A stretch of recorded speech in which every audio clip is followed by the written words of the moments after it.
Luther Burden will be seen as the biggest regret that any team passed on in the NFL 2025 draft. And you might be saying to yourself, why is that? Well, looking at some of his stats, when I think of Luther Burden, I think of someone who has an explosive playmaker, someone who's great after the catch, someone who, as a fan watching from afar that didn't know much about him, thought this guy has star potential.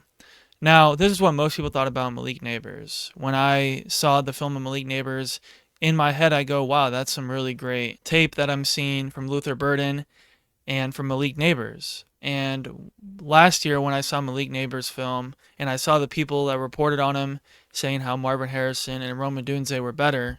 Now, Rome Odunze led the country in receiving yards last year, and Marvin Harrison won the Biletnikoff Award for being the best receiver in all of college football. These two things are held over Malik's head, and I would argue, and I don't think it's a stretch in any way, that Malik Neighbors was the best receiver from that class without question last year. And now some people might even put him in their top 10 receivers in the NFL. Now, when I follow down this trajectory of things and I look at Luther Burden, he's someone who has the work ethic that you look for in a receiver. He's someone who has the demeanor and kind of the want to and the will and the things he does and the things he says and the way he practices and in the way he plays. We saw his production in his sophomore year be very high. He had 1,200 yards receiving with some rushing yards as well. He finished at number 9 in the nation in receiving yards, behind some big names and also in front of a big name. As you might notice, at number 10, Marvin Harrison is there, and he won the Biletnikoff Award. At the top, guys like Rome Odunze, Malik Neighbors, Tedero McMillan, who was taken this year in the draft, are all guys we see on this board. Big names, also some small names, maybe guys you've never even heard of. But when you look at where he played, the accolades of his team, the conference he was in, these are some notable players to be around. Luther Burden is also walking into a win-win situation. He walks into a team that is needing at least a wide receiver 3, potentially someone who could step up to be a wide receiver 2 with a down year from Rome Odunze, and with a young gunslinging quarterback who's looking to prove to the league that he belongs and that he can do what everyone expects of him when he came out of college, in Caleb Williams, of course. And they just got Ben Johnson, a offensive guru, someone who has produced big numbers for other teams as a coordinator, someone who knows how to call elite top 5, top 3, even top 1 level of offenses in the NFL. And we could see this production get stacked on to Luther Burden, someone who was picked under the new regime, someone who the new regime clearly wants in the building, and that they can build on and use and utilize within their schemes.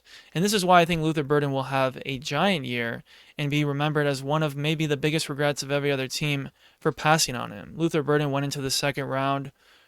After his sophomore year, I think it was pretty consensus that we expected him to be the first receiver taken in the draft. Obviously, that did not happen with guys like Tet, Emeka Ibuka, Matthew Golden being taken above him. And when you look at his production this year and see the 600-yard mark, of course, that's going to leave question marks of what happened. Did he fall off? Did things happen that didn't seem to translate? Was it a fluke year? Right? All these questions came into mind. And really, it was the offense being built around, not being built around Luther Burden anymore like it was his first year. And this is something that I think is important when we look at Luther Burden and the arc that he was on. And as you see these clips of Luther Burden and how well he performed at the college level in some of these high-end level plays, these are things that remind me of guys like Malik Neighbors, as I've already said, and someone who wasn't regarded as the wide receiver 1.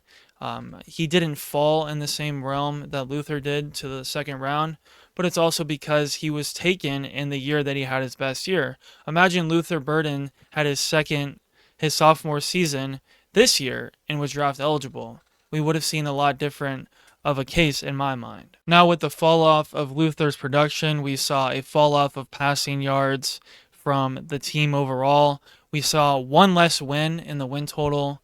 Wasn't a huge difference from the year before, but the overall production of the offense did go down when we saw Luther kind of phase out of the offense a little bit more. He had half as many yards as he had the year before. That's not a small deal. That's a pretty significant deal to happen to Luther Burden.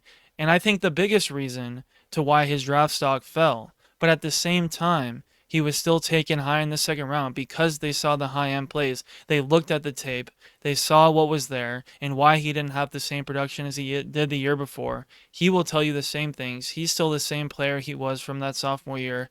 He would say, probably, and argue that he's even better of a player than he was in his sophomore year. Now, I tell you all these things to let you know that Luther Burden is that guy. He will be that guy in the league. He will produce and be a name that not only you won't forget, but that every other team will regret that they passed on him in the first place.